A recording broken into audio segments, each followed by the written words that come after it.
I haven't had a chance to download this yet, but whenever the emergency podcast system is going up, that is the alert that will be going on going forward. Welcome to another episode of the Tiger Minor League Report podcast, emergency podcast, presented by FanDuel. I am Rogelio Castillo. Alongside me is Uper, and Chris is in Houston. He literally was. Right. It's crazy. He was on the ground. He's on the ground floor. He's picking up Valdez. Yeah, just before you get back. I was tracking this down. We just went and had some Tex-Mex. It was what a shocking turn of events. Something I did not see coming at all. Everybody spent most of the offseason talking about the Tigers being cheap, and no sign of that more prominent than them trying to lowball Tarek Skubal, and they have that meeting today, and everybody's got this on their mind, and then the Tigers go out and spend $115 million for 3 years, a $38.33 million a year deal for Framber Valdez. Monster deal. What were you saying? The highest average annual value for a Latin pitcher ever? Yes, correct. That is, he's getting 38 million. He's got to opt out for after year 2. So, it was just literally for those, by the way, I don't know what your Wednesday, for people that are watching us out there, what your Wednesday plans were, but I literally just sat down to watch TV. I just did an article, and all hell was breaking loose. And so, insanity, yes. Tigers, Royal, yes, it's insanity. The dead have risen. There's the comments here. So they pay this guy not Skubal, the current assaulted the best pitcher in baseball. We don't know what's going on yet, guys. There's the assumption that based off this is that the Tigers won arbitration. We'll see. Go ahead. I don't think they would know yet either way. And it's one like they could have come to Skubal with an offer like this, and he would have said no because the numbers aren't big enough or long enough. Doesn't mean that like they don't like to make long-term deals. We've seen that, but this is the first sign that they're really ready to spend real money. I'm sure they'd love to re-sign Skubal, but I don't think they want to sign him to that 8-10 year deal worth $450 million. This is the length of contract that I would think most ownerships would appreciate. For sure. A 3-year deal, possibly a 2-year deal. Fantastic. And you're getting a guy who year after year he posts. You can almost pencil in a 3.5 WAR season when you look at what he's done in the last few years. I mean, that's the guy he is.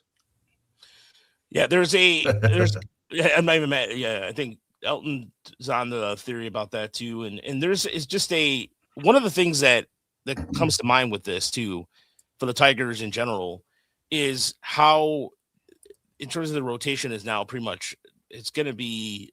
If you look at the rest of the AL Central too, they've mentioned the outspending portion of it.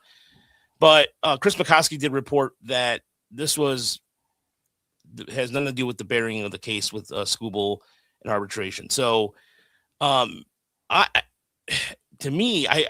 think that's the reason why it comes as such a surprise is that we were talking about the cheapness factor and everything like that. But this is an example of what Tigers have been rumored with Lucas Giolito, all these other guys, but never have been mentioned with Framber. So this is where, again, Scott Harris keeps us close to the vest. No one saw this coming. If you said you saw this coming, you're full of crap. I'm sorry. You are full of crap. The odds, if I looked on FanDuel on the odds for this to happen, I'm not sure what they would be, but nowhere. Yeah, again, I don't know what the odds would be. I don't think the Tigers were even considered top 5. I would think maybe, I thought Boston would be an ideal place. The Pirates, because for whatever reason, the Pirates have mentioned everywhere. The Pirates are trying, though. The Pirates are trying. They're always trying, man. They did try.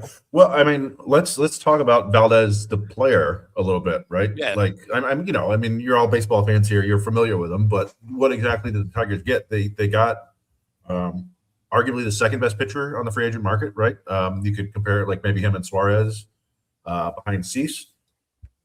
Number 2 in innings pitched over the last 4 seasons. Nobody has, only Logan Webb has thrown more innings. So, hopefully he stays healthy and gives you 170, 180 innings. Got plenty of playoff experience. One of the most extreme ground ball pitchers in baseball. Mm-hmm. So I will be curious to see, if the Tigers how that affects their infield at all or whatever. Got a really fun curveball. And yeah, like this, like you said, you can pencil him in for 3.5 WAR. If all things go right, maybe 4 if things go better than expected. So that, like, he's essentially taking the rotation spot from Troy Melton right now, I guess, or maybe Reese Olson. But in either event, you're gaining 2 wins on the season basically just by this signing, which is huge for where the Tigers are. I think they were predicted with 83 wins, something like that. Yeah, 83 wins. Yep. Which was tied for the most in the Central. So making this, I think, makes you the favorites, right? And I know some people say, like, okay, well, they trade Skubal now. We'll see. I don't think so. I don't think that's the plan. Yeah, this is everybody's asking, is this real or not? But yeah, here's the thing too. So you look at his ground ball rate. You mentioned this, Chris. It's near or above 55%. So he's a guy that does the defense, depending on what the Tigers have defensively. His 59.4% last year was his ground ball rate. 59.4%. It's ridiculous. It's over the last 4 years. It's exactly 60% with a 3.2 ERA, right? Like, so. Yeah, he's getting, how old is he? 30, 31, 32? 32, yeah. So he's a little bit older. It's a great story, right? The Astros signed him for $10,000. As one of, like, they were one of the first teams to go out there and sign these older Latin American pitchers, right? And by older, instead of 16, they're 19 or 20 when they sign. And they've had a ton of success with it. And he's arguably the biggest success story there. So really, really shocking. A great addition to the Tigers rotation. Now, I don't know if there's another team out there with 2 southpaws this good. I may be forgetting somebody, but I mean, you could argue maybe Boston with, like, Garrett Crochet, and maybe Peyton Tully is going to end up being rookie of the year and a monster. But yeah, this makes the Tigers much better. And I like what Smitty said here in the chat. He said this actually seems like a positive thing for retaining Scoob. The arbitration thing is a red herring. Scoob loves Detroit. He'll stay if the money's close, especially now they can make a real run this season. Valdez helps that so effing much. Both sides, you can read the rest of the comment there. It's really, I think, really good there, what he's mentioning. But yeah, you want to stay optimistic with this. And I know people are going to come out of the woodwork and be pessimistic about things. And I understand that based off the Tigers' history. But here's another thing, too. The walk rate is a little bit of concern. His walk rate has kind of crept up a little bit. But the hard hit percentage, is 46%, and the league average is 37%. There's a little bit, but he's in a better ballpark for this. So you can, I'm sure they'll fine tune some things, and that's what they have Juan Nieves for. Juan Nieves can help out as well, just because everybody forgets about Nieves, but he has a really good effect on these pitchers as well. There's just so many layers to peel back on this shocking signing. The Skubal factor is obviously there. The idea that the Tigers were cheap and worse than cheap, they were inert, weren't doing anything. You just saw something on MLB Trade Rumors the other day. Who's trying to win the Central? Well, Tigers are trying to win the Central, it looks like, and we can keep going on and on and on. There's just more and more to it. The Tigers do lose a draft pick, but as Chris pointed out to me, it's only their 3rd pick, right? Yeah. I was on the assumption last week that it was their 2nd pick, and I didn't like that as much. But now that it's the 3rd, that's, cost of doing business. I guess that's not a big deal. And he's older than I thought. I thought he was younger than 32. That's not ancient or anything. That's not a problem. But, I just assumed they were getting a guy maybe 29 or 30. But it's just really, as we let this sink in, there are just so many facets of this that are fascinating, and that's why it's so shocking. Yeah, we haven't. I mean, this is the longest deal that they've signed anybody under Scott Harris. I mean, it's 3 years, possibly 2. So it's not like it's not like an epic deal, but they haven't given up a draft pick on anything yet. So this is the first time. That's going to cost them $1.25 million from their bonus pool, which I'm sure they don't love, but And I think you touched on it, and it's something I've kind of harped on a little bit. Like, we can argue, like, hey, maybe they should have done this with Alex Bregman instead of a pitcher. But just making this sort of investment I think is what all the fans, not all the fans, but most of the fans wanted to see something like this. Just show us a sign that you're really trying. And as much as they could talk about like, hey, really working on improving these internal players, and we added Drew Anderson and Kenley Jansen, like it didn't hit home for anybody, I don't think. But I think this will for a lot of people. Yeah, shout out people like Josh Donaldson, who, thank you for reminding me, Elton. Josh Donaldson's a tool anyway, so it doesn't really matter. I say it to his face. I do have it on good authority that Josh Donaldson was one of the least liked players in baseball. Yeah. Well, we probably should bring up too, just to be fair and bring it all up, for Framber Valdez. Oh, there you go. Some people don't think he's a saint either. Now, you don't need 26 saints on a roster to go places in baseball, but it was kind of there was a little bit of a douche move, crossing up his catcher and beating him with a fastball on purpose. And people say, "Oh, how do you know?" If you watch the video, he kind of did. He kind of did that. So it's what are you gonna do? That's like the plausible deniability, right? When I didn't mean to hit the batter, like okay, you can throw the ball within a half a foot whenever you want. You hit this guy in the neck. I haven't dug into him a ton. I think that's the only incident he's ever had. Maybe I'm mistaken. Yeah, that's the only one I'm aware of that I've come across. I thought he was under the impression he had some temper issues, but who doesn't? What the hell? Sometimes you need a little fire, a little red ass in the team, but we'll see. Like it like any free agent deal, it can go south. We've seen that a number of times here, from Jordan Zimmerman to anybody. But again, it's a sign that they're trying. They've invested in one of the most consistent, top 5-ish overall arms in the game over the last 4 or 5 years. So, yeah, a formidable 1-2 makes you look pretty good heading into the postseason if you can get there. So, yeah, a lot of positives to take out of this. Yeah, if you look at the rest of the division, Cleveland hasn't done jack squat. Minnesota's like, you know what, we'll just shed everything. And here's the thing too. I want to address Mickey Lolich here in a second. We definitely want to address the original number 29. But even with the uncertainty of the TV deal, which it looks like the Tigers are going to be part of the MLB network and then something locally. For example, I was reading earlier, the Cardinals are actually going to, their TV deal, they're not going to make as much money. And so for the Tigers to do this without that, all the language out there about the TV contract, that's saying something too. So for those who are, look, I was just saying this today, the Tigers offseason has been boring. But Nick, actually well-timed here, Nick said he has not heard great news on Reese Olson's health, no clue on any other details, but nothing but good update-wise since the end of last year. So yeah, that's that. See, I'm saying they're totally 100% throwing everything at the rotation. Would they like to get a hitter? Of course. But for those people that are out there just who have been complaining about the lack of spending, there you go. So what's it going to happen now if it doesn't, like, in a year 2 opt out too? I mean, this, Elton, thank you so much for the $50. Much appreciated. You're the man. Thank you. Yes. Thank you, sir. We have a GoFundMe out there for to get us to spring training, and that the timing of that would be perfect. So if you want to donate, I'll put the link in the description or on the chat. We're looking to go March 15th through the 22nd. So we will be there for the spring breakout game. I just have to wait for Chris to make sure work-wise.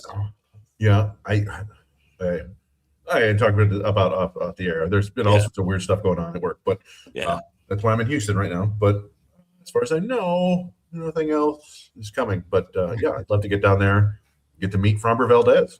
Yeah. It's fun times for Tigers fans. Two straight playoff appearances. We'll just have to wait and see what happens with Scooble. I don't think they would know if they won or not.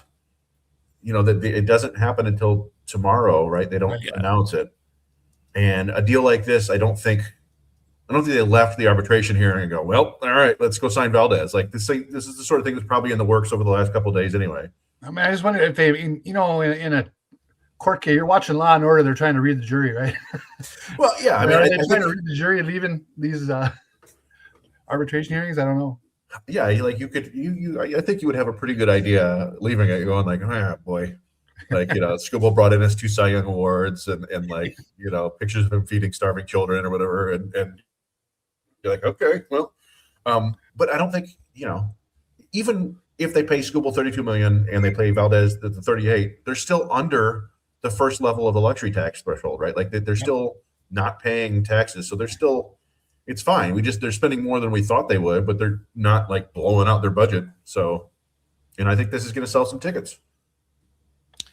Well, everybody's like, there's people. It sells tickets, but there's also you have your fans out there that says all it tells me is school's not returning in 2027. Either. I mean, I don't know anybody who thought he was. I guess maybe there are a lot of optimistic people out there, but we know this is how it works. Like Scott Boras is going, and Tarek Skubal wants to. They want to set that new mark because it raises things for everybody else. That's obviously you want to get paid as much as you can, but somebody's going to give Skubal an insane amount of money because they can. And the Tigers, I don't think, are that team. They could, but I don't think they could weather the storm if he gets hurt, if and when he gets hurt, right? Like the Yankees did it with Garrett Cole, and he gave him some good years, and then he got hurt, and they were still able to survive that a little bit. But I just don't think the Tigers are built like that. If they spend $45-50 million a year on a pitcher and he gets hurt, I think they're out of luck. So anyway. I mean, it's something we've talked about in the past. I mean, if you want to go 8-9 years on a pitcher entering his 30s who's already got 2 major injuries on his arm, it's a big gamble. And I've never felt bad about the Tigers not perhaps wanting to pursue that. I mean, it from a business standpoint, just take the fan aspect out of it. I'd love to see him pitch into his 30s with the Tigers. You can see why they don't want to do it if they don't end up going that route. This is a wonderful deal for the Tigers. A 3-year hitch for this guy, possibly just 2. You sign up for that all day, in my opinion. I thought for sure that he'd be at least a 4 years or 5-year deal. Yeah, and I would to be fair, a bunch of times I've talked about how I think the Tigers want to run their organization like Cleveland and Milwaukee, and I think a lot of the aspects of what they're doing are like that. But Cleveland and Milwaukee would not make a deal like this. They would not spend for this. So we need to find a different comparison now. I don't know. Can they be like Atlanta? Maybe. I don't know. But this is a good sign for a lot of reasons. I think it's a good signing and a good sign. So yeah, celebrate. It gets you excited for spring training. Let's. I was gonna say let's take a pause for a moment to remember one of the strongest broad pair of shoulders on the face of the planet, and it'll make sense here in a second for those who've not seen this. It's Mickey Lolich pitching in the 1968 World Series. Freehand catches it, and he literally holds on to one of the heaviest pitchers of all time, and I mean that in a good way. Here's Lolich getting pitched 3 complete games in the 68 World Series and was the MVP. And I would mention this earlier on in my article. His 1971 season, he had an 8.5 WAR season, but the numbers on the season were just insane, guys. I mean, you're talking like you would never see anything like that ever again. He pitched 373 innings, struck out over 300 batters, and he finished second only to Vida Blue in the Cy Young, who had a lower WAR. I think he had a 1.48 WAR or something like that. You probably only pitched 289 innings. Oh yeah. Fun fact. Yeah, fun factor. Thank you, Stop It, for that. He said that Mickey Lolich was born right-handed too, so that's what even makes it more impressive. But he was, he was just and somebody else mentioned this on Twitter that Billy Martin helped him become a better pitcher, but he was the ace of the staff from. I mean, you can talk about. I mean, Denny McClain won 130 games in 68. He won the Cy Young in 69. Won back-to-back Cy Youngs, which is something that's not often talked about with McClain because of obvious reasons of his character and what have you. But Lolich was a beast, and he'll definitely be missed. He was a guy who really had a rubber arm, and here's the thing about the 71 team too. It was the last time the Tigers had 2 20-game winners. Joe Coleman won 20 games. Lolich won 25. But what stands out about this, the team led the league in strikeouts with 1,000. They won 91 games. They won 91 and 71, but finished second to Baltimore, who had 4 20-game winners. And Cuellar, I used to know this, Palmer, McAnally, and Pat Dobson, who used to be who pitched for the Tigers in the mid '60s. So you can't. I mean, you go history against history there. But imagine, go ahead, Uper. It's just such an incredible time. You look at the team that they had in the late '60s, and what the times the country was going through, and to be a Maine baseball team and get a title in '68, when a lot of people were thinking the country was falling apart, and you got the year before Willie Horton is out in his uniform trying to stop the riots, and Mickey Lolich is in the National Guard and he's suiting up to stop the riots as part of the pit, to quell them a little bit.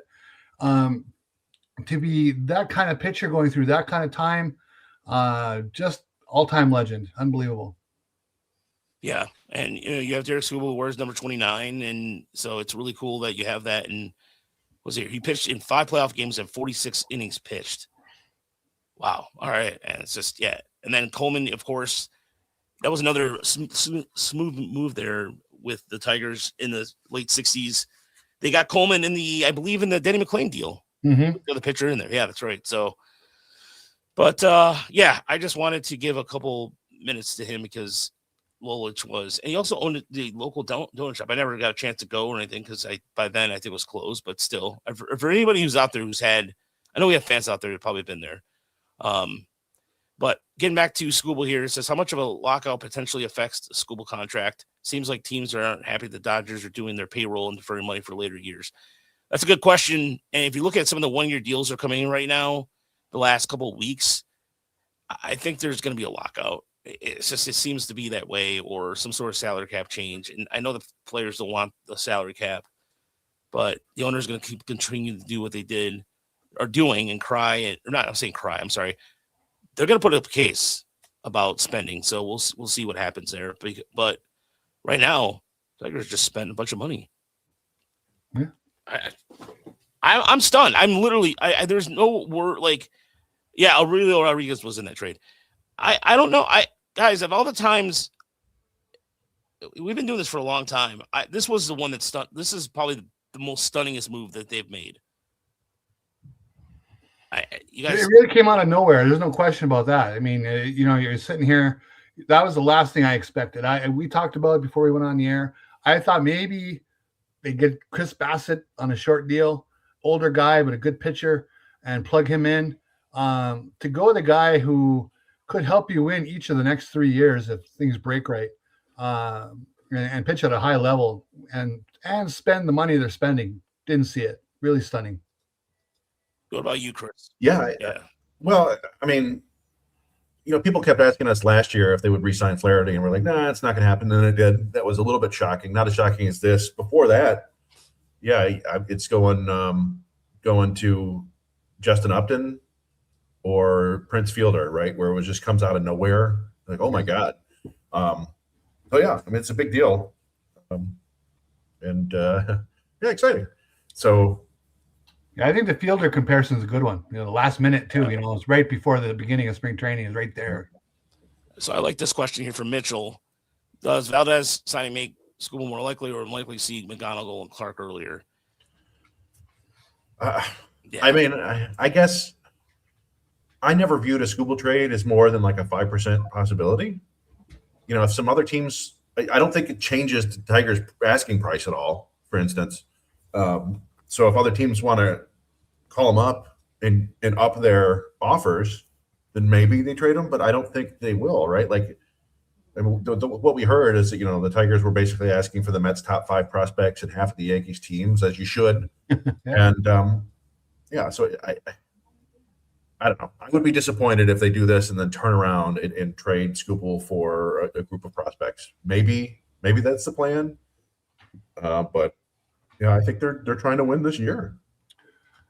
And I think with the rest of the division being what it is, as we talked about earlier, that they haven't done a lot, they're in position, even though they didn't add the big bats some people thought they needed. They have this pitching staff in place. They got where they were last year on pitching in a lot of respects.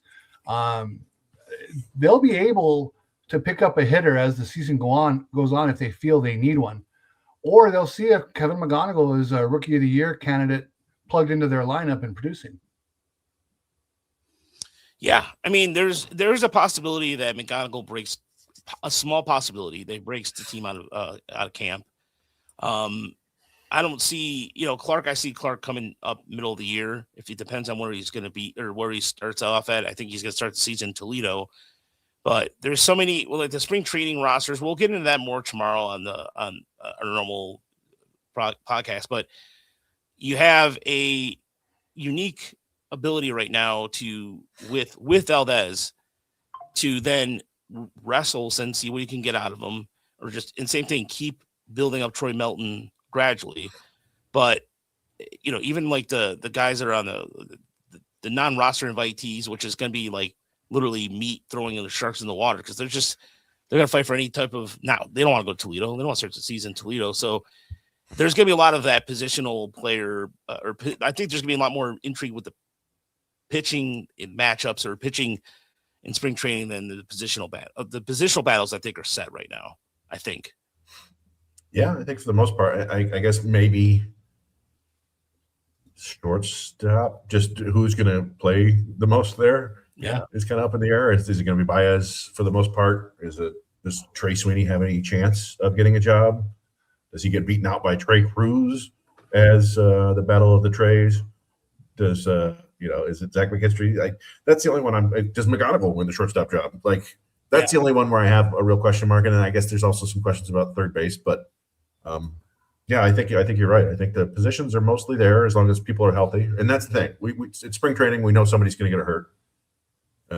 You hope it's not a big deal. You hope it's not a random nerve injury that keeps your center fielder out for 5 months for whatever reason. But they've added depth. We know somebody's going to hit about 490 with 7 home runs, and it's a mirage. Yeah, who was that going to be? Every time. I think Rod was projecting Jace Young. Sure. Jace Young. I mean, hey, you know what? Look, Jace Young might surprise us all. I mean, he has his blocked on Twitter. I believe that is my fault. Yeah. It's a well-deserved block. Yeah. I would block me too. But that doesn't mean we don't want him to succeed. Exactly. We want everybody to succeed. By the way, so one of the questions that came in was the starting 5 rotation look like? I will go first. I think it's going to be Skubal, Valdez, Flaherty, Mize, and I'm going to go Troy Melton over Reese Olson. I still think that Olson might be better off in the long run in the bullpen if he's continuing to be injured. Maybe get him, use his velocity in the bullpen. But I think that gives you the best chance to win. I think you put Melton at number 5. I don't know what do you guys think, but I agree with your first 4, and I would flip the other 2. I actually like Melton a bit, being a weapon out of the bullpen and build up his arm, and go the old Earl Weaver route. Break him in as a reliever, couple innings here and there, and then gradually he becomes a starting pitcher. And I go Reese Olson if he's healthy. Yeah, let's go a full 7-man rotation. 8-man rotation. No, I think I think that their ideal rotation would be Skubal, Valdez, Flaherty, Mize, Olson, but that's why you sign Melton, you sign Drew Anderson, you got Montero still, you're bringing back Ty Madden is around, Troy Watson came back, so you've got a little bit more depth there, which is good because you never go through with the same 5 guys. So it'll be interesting. We've seen it before where guys we thought had a lockdown on the rotation spot, Matt Manning. Yeah. He lost it to Olson and Mize, basically, right? And then never really got it back. Could that happen to Reese Olson? Maybe. I think he's been more successful when he's healthy than Manning was. But, it's a meritocracy, right? If Melton comes out in spring and looks like a top of the rotation starter, which he could, he's got that arm and the stuff, then maybe Olson becomes your new Alex Lang, which is kind of what we projected him at when he was a prospect, because he had the great spin rate and the good changeup and fastball got hit around. But I don't know. We'll see. I think AJ Hench is smiling about the possibilities. Don't forsake Gibson Long, guys. Well, we'll see. they do, unless they can delay the signing for a week, they're going to have to make a 40-man roster move. Could it be? I don't know who's on the. It would be Dylan Smith. Who else is on the 40-man roster these days? So if you're looking at 40-man roster decisions wise, so you have Drew. Yeah, you have pitcher. You talk about pitchers wise, right? Well, probably you would assume. Although, I mean, you got Gibson Long, Hannafy, Bailey Horn, probably a good candidate to go. Anybody that can move to the 60-day? Summers. Well, they can do that with Job on February 11th. Yeah. So that's what I mean. Like if they can delay the signing of Valdez till the 11th, I don't know how that works. So what about then? Wait. So, I'm drawing a blank on his name now. All of a sudden, Drew Summers. They could, although I think there are rules against them cutting him because of when they added him to the 40-man. It's like one of those obscure rules. If you add somebody to the 40-man after like a date in August, I don't know. Yeah, we'll find out soon enough. I think ideally that would be the guy. Well, ideally you wait until February 11th somehow. Like you can announce a deal like this, and he's out of the country, and we got to get the physical done, and what do you know? It's February 11th, and Jackson Job's on the 60-day. I think that would be ideal, but we'll see. Yeah, delay as much as possible. Drew Anderson, by the way, is only got 2 career starts, Mike, and I think that he could fit in the rotation. I just think they're going to be gradualing. It's going to be a gradual thing, by the way. Thank you, everybody, by the way, with Twitter included. I should say we have over 3,000 live views right now, so thank you to everybody. So don't count on just YouTube. I was looking at the number on the left, on the top left of me. You guys see that, right? That number? No. All I see is that we're 3156. Okay. Oh, now you. Oh, okay. So you do. Oh, you do see it. Oh, okay. No, I mean I see the time. How long okay. But yeah, there's like I said, this is a deeper rotation with him now. Part of it. I was looking at FanDuel. The division odds have the Tigers at 1+130 over the Royals. The Royals were predicted to win the division according to The Athletic. Now you have the Tigers were predicted, as you mentioned, Chris, 83 wins. And here's another thing too about the rest of the like the Twins have been. Here's the thing I don't understand about some of the complaining that's been going on. I understand why Tiger fans are frustrated, but look at the rest of your division. The White Sox have had an interesting offseason. They've done some things. They've tried to do some things. The Twins are just cutting, like literally, if they could cut the seats out of to sell them, they would. They just seem like they're just whatever they can get rid of, they'll just throw it out. Hard to believe they blew their front office out of there right before spring training. Yeah, and then Casey's had a good offseason too. So they made a trade. They made a trade recently, didn't they? Casey, what am I trying to think? I've got a burrito brain. No, I mean, the White Sox have made a bunch of moves, but the Royals, let's see, what have they done this year? Let's see, signing team. They're moving the fences in. Yeah, thank you. They're moving the fences in. Well, they signed Alex Lang. Yeah. Hector Reese, Jorge Alfaro, Lane Thomas. So not a lot of free agent spending. Did they? I don't know why I thought they made a move. I don't know why I thought they made a trade. Well, it'd be really interesting what they do with the rookie catcher, right? Carter Jensen, I believe his name is, and what that means for Salvador Perez. Does he play a lot more first base? Is he a DH now? Is he still going to catch and do something else with the rookie? So they have some pieces. Obviously Bobby Witt's one of the 5 best players in the sport, possibly. So if anyone's going to give the Tigers a run, that's where my money would be. But we'll just have to. Did you mention the Isaac Collins trade? Is that yeah, what they traded for Isaac Collins. They got Matt Strom from the Phillies.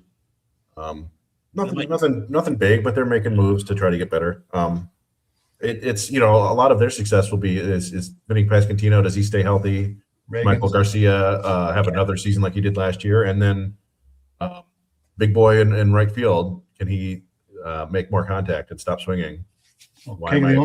Jack Caglione, yeah, like he could be a complete game changer if he could hit the ball when they throw it in the strike zone, or if he can stop swinging when they throw it out of the strike zone. But I was really surprised that he did not come out like gangbusters based off some of the balls we were seeing and hitting in the minor leagues. But it's just that adjustment. It's that thing. So, all right, folks. Well, thank you so much for tuning in to the Emergency Podcast. Tomorrow will be on a normally scheduled 9:00 Thursday time to talk about spring training roster. And I'm sure there'll be the aftermath of School Bowl will come out.